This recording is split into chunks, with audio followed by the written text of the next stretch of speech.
Il est tard. La lumière est basse, presque timide, comme si elle hésitait à rester. Dans la pièce, tout semble immobile. Un fauteuil en cuir usé, une table de bois sombre, et, posé là, un silence qui pèse plus lourd que les mots. Jean Dujardin a 53 ans. Un âge où l'on ne joue plus à être quelqu'un d'autre. Un âge où l'on commence à parler non plus pour séduire, mais pour se libérer. Pendant des décennies, il a été un visage familier, le sourire sûr de lui, le regard ironique. L'homme que la France a applaudi, que le monde a récompensé, que les projecteurs ont suivi jusque dans les salles les plus lumineuses. Mais derrière cette image maîtrisée, quelque chose est resté intact, caché, protégé. Ce soir-là, il ne parle pas de cinéma, il ne parle pas de prix, ni de rôle, ni de succès. Il parle d'un nom qu'il n'a presque jamais prononcé à voix haute. Il marque une pause, comme si le temps, soudain, refusait d'avancer sans autorisation. À 53 ans, Jean Dujardin révèle enfin qui a été le véritable amour de sa vie. Pas celui que l'on attendait, pas celui que les journaux ont cru connaître, mais celui qui a traversé les années sans jamais disparaître. Était-ce le premier amour, celui qui laisse une empreinte indélébile avant même que la vie commence vraiment? Ou le dernier, celui que l'on reconnaît trop tard, quand tout le reste a déjà été vécu? Pourquoi avoir attendu si longtemps pour le dire? Pourquoi garder ce silence alors que tout, autour de lui, était déjà exposé? Sa voix est calme, presque basse. Il ne cherche pas l'émotion. Elle est déjà là, suspendue dans l'air, comme une respiration retenue. Et au moment précis où il s'apprête à aller plus loin, quelque chose change. Car ce qu'il va confier ensuite n'est pas une anecdote. C'est une vérité qui, pendant des années, a façonné ses choix, ses absences et ses renoncements. Et c'est là que tout commence vraiment. Avant les tapis rouges, avant les costumes taillés sur mesure et les regards assurés face aux caméras, il y avait un autre Jean Dujardin. Un jeune homme encore incertain, observant le monde comme on observe une scène avant d'y monter, en se demandant si l'on est vraiment à sa place. Il grandit loin du bruit, dans une France ordinaire, faite de trajets quotidiens, de rêves modestes et de silences jamais vraiment expliqués. Rien ne semblait le destiner à être regardé par des millions de personnes. Et pourtant, déjà, il cherchait quelque chose. Pas la gloire. Pas encore. Il cherchait un regard qui rassure, une présence qui confirme que l'on existe vraiment. C'est à cette époque qu'il découvre l'amour, presque par accident. Un amour sans stratégie, sans calcul, sans promesses grandiloquentes.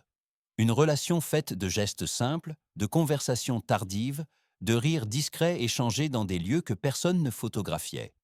Elle n'était pas une muse, ni une icône. Elle était simplement là. Et sans le savoir, elle lui offrait quelque chose qu'il ne retrouverait jamais sous les projecteurs. Une forme de paix. Il marchait souvent sans but précis. Les rues semblaient au plus large, le temps plus lent. Dans ces moments-là, il apprenait ce que signifiait être aimé sans condition, avant que le monde ne commence à exiger des rôles, des performances, des masques. Puis, presque imperceptiblement, une fissure apparaît. Les rêves grandissent, les envies changent, l'appel de la scène devient plus fort que celui de la stabilité. Un jour, il part, ou peut-être est-ce elle qui reste immobile pendant que tout autour d'eux se met à bouger. Il n'y a pas de scène dramatique, pas de cris, pas de reproches mémorables, seulement une séparation douce, presque polie, comme si chacun pressentait déjà que cette histoire ne s'effacerait jamais complètement. Ce jour-là, Jean Dujardin comprend qu'un amour peut être lumineux sans durée et qu'une absence peut parfois accompagner toute une vie. La reconnaissance arrive sans prévenir. D'abord timidement, presque comme une rumeur, puis avec une insistance nouvelle qui ne laisse plus de place au doute. Jean Dujardin monte sur scène, entre dans la lumière, apprend à occuper l'espace et à maîtriser ce que les autres projettent sur lui. Les premiers succès installent un rythme différent. Les journées s'allongent, les nuits se raccourcissent. Les rencontres deviennent plus rapides, plus nombreuses, mais aussi plus superficielles. On le reconnaît dans la rue, on l'attend à la sortie des théâtres, on prononce son nom avec une familiarité qu'il n'a jamais demandée. La gloire crée une illusion de proximité. Tout le monde croit le connaître, alors que lui commence à se sentir étrangement lointain, même de lui-même.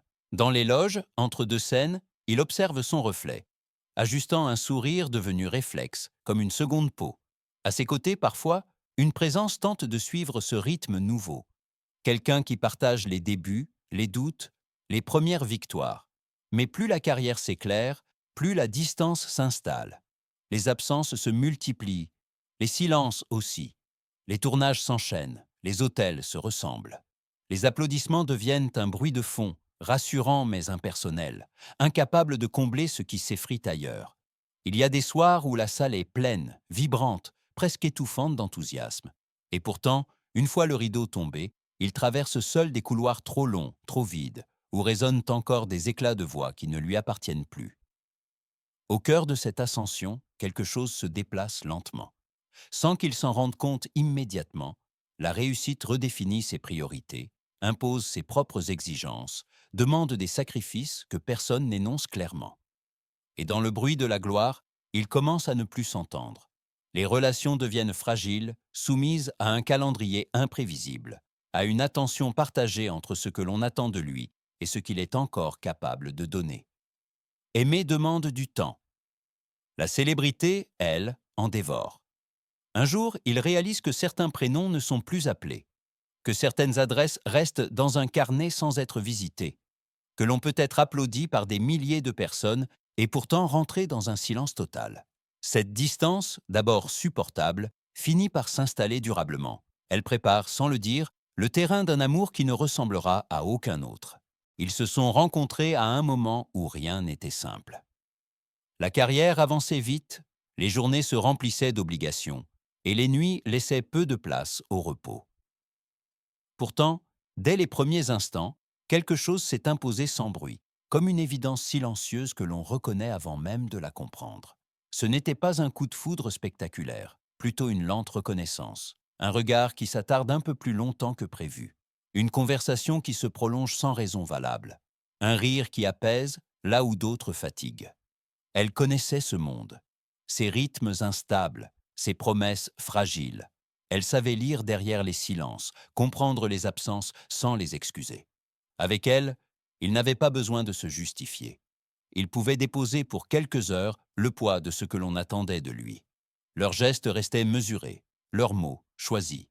Il semblait avancer avec précaution, conscient que ce qu'il vivait était à la fois rare et vulnérable. Leurs mains se frôlaient plus qu'elles ne se touchaient. Le monde, autour, semblait disparaître. Il ne restait que le battement de deux cœurs en sursis. Dans ces instants suspendus, le temps retrouvait une densité oubliée. Un dîner tardif après une répétition. Un trajet partagé sans destination précise. Un silence confortable où rien n'avait besoin d'être expliqué. Mais chaque battement rapprochait aussi leur fin. La réalité s'invite toujours trop tôt. Les agendas se heurtent, les projets s'opposent. Les choix deviennent impossibles à concilier sans que l'un n'y laisse une part de lui-même. Aimer, ici, signifie renoncer ailleurs. Ils comprennent vite que cet amour ne peut pas grandir au grand jour, qu'il doit se protéger, se dissimuler, accepter de vivre entre deux parenthèses, ce qui le rend plus intense encore, mais aussi plus fragile. Il y a des adieux qui n'en portent pas le nom, des moments où l'on sait que l'on vit quelque chose pour la dernière fois sans oser le dire. Un regard plus long que les autres, une étreinte retenue, une promesse qui ne sera jamais formulée. Leur histoire n'eut pas de fin, seulement une pause qui dura toute une vie. Ils se sont éloignés sans se perdre vraiment. Chacun poursuivant sa route avec la certitude intime que ce lien-là ne pourrait jamais être remplacé, ni expliqué, ni effacé. Et longtemps après, même lorsque tout semblait avoir changé, il suffisait d'un souvenir précis, d'un lieu, d'un mot, pour que cette présence revienne, intacte, au cœur de ce qu'il était devenu. Il aura fallu des années pour que les mots trouvent leur place. Des années de détours, de phrases inachevées, de réponses prudentes face aux questions que l'on posait trop vite. Jean Dujardin n'a jamais aimé se raconter ainsi. Parler de soi, oui. Parler de ce qui touche au cœur, beaucoup moins. Puis un jour, sans annonce préalable, quelque chose cède. Pas une rupture, plutôt un relâchement. Ce n'est ni une scène publique, ni une déclaration solennelle. C'est une phrase prononcée calmement, presque à voix basse, dans un contexte qui ne semblait pas destiné à la recevoir. Une phrase simple, dépouillée, sans emphase. Il évoque le passé comme on évoque un paysage familier, sans nostalgie excessive, sans regret spectaculaire, mais avec cette précision que seul le temps permet. Il parle d'elle sans la nommer d'abord. Il décrit ce qu'elle représentait, ce qu'elle lui a appris, ce qu'elle a changé dans sa manière d'aimer, de travailler, de se taire aussi. Il reconnaît que malgré d'autres histoires, d'autres tentatives, aucun lien n'a jamais atteint cette même profondeur tranquille. Oui, elle l'a été, le grand amour de sa vie. La confession ne cherche pas à réécrire l'histoire. Elle n'efface rien, elle n'accuse personne. Elle se contente de rétablir une vérité intime, longtemps gardée à distance, comme un secret trop précieux pour être exposé. Des images reviennent, un lieu précis, une lumière d'hiver, une voix qu'il reconnaîtrait encore parmi mille autres. Il parle d'un souvenir matériel, presque insignifiant aux yeux des autres, mais chargé d'un poids immense pour lui. Un objet conservé sans raison apparente, sinon celle de ne pas oublier.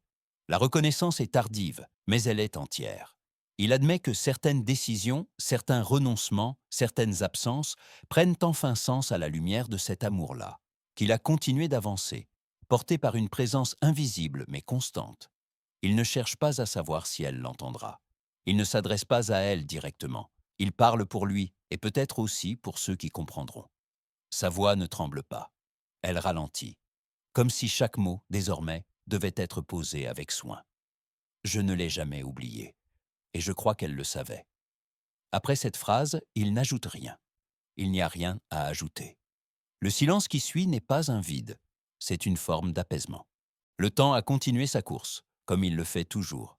Les saisons ont changé, les visages aussi. Certains sont restés, d'autres se sont effacés sans bruit.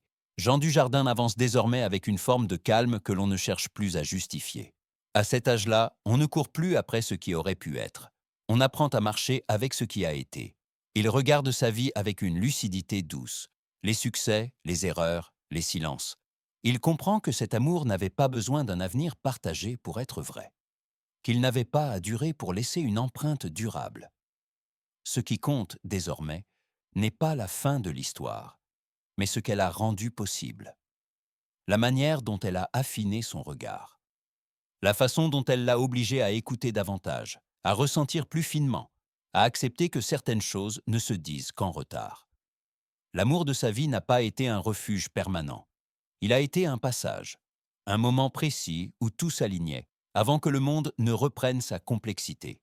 Aujourd'hui, il n'y a ni amertume ni plainte, seulement une reconnaissance tranquille, celle d'avoir connu, une fois, un lien qui ne demandait ni preuve ni promesse. Dans la lumière plus douce de l'après-midi, un objet repose encore à sa place. Peut-être une photographie, peut-être une lettre jamais envoyée. Le genre de choses que l'on ne montre pas, mais que l'on n'abandonne pas non plus. Il sait maintenant que certaines histoires ne sont pas faites pour être racontées trop tôt, qu'elles demandent du silence pour rester intactes, et que le temps, parfois, n'efface pas. Il clarifie. Et si aimer, c'était simplement se souvenir sans rancune. Et si le silence, parfois, était la plus belle des confessions.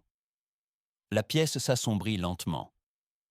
Un souffle, une note de piano qui s'éteint. Et quelque part, dans le silence, leur histoire continue encore.